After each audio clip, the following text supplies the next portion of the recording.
अस्सलाम वालेकुम दोस्तों, अज की वीडियो आ गंदम काश्त की सी। कोई नवा ही बीज सी, दोस्त ने गिफ्ट दिता सी, कहता सी औसत बहुत दिंदा है, 75-80 मन तक एवं चली जाता है।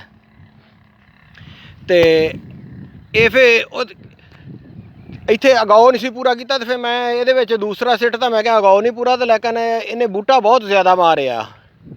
तो मैं थोड़ा यदा सिट्टा दिखालदा। सिट्टा इस तरह का सिट्टा मैं नहीं अगे कभी सारी जिंदगी देखा। ये पता नहीं किहड़ा बीज है तो किहड़ा नहीं। तो ये देख के दस्सिओ भी ये किहड़ा बीज आ देखो इस तरह का सिट्टा दो पासे ये कल्ले आ। तो इस तरह घर तो संघने बहुत आ देखो किस तरह संघने आ सारे छिट्टे का जिहड़ा ये कुछ छोटा वा, लेकिन घर जिहड़े आ ये घर जिहड़े बहुत संघने आ देखो।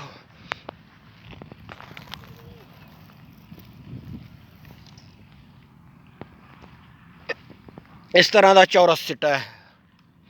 एक सिट्टे में तकरीबन मैं अंदाज़ा किया 100 तो 20 दाने आ हर सिट्टे च ही, ਜਿਹੜੀਆਂ मक्खियां। बाकी जो दाना जो बनूगा तो फिर बाद च पता लगूगा।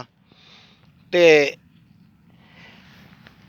120 सिट्टियां का दाणियां का अंदाज़ा भी ये इन्ने होने आ। वो भी कहता सी भी हर सिट्टा जोड़ा ये 120 दाने सी।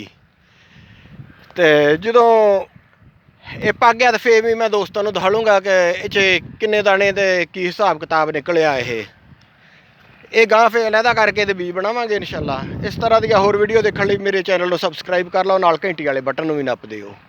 जज़ाकुमुल्लाह खैर।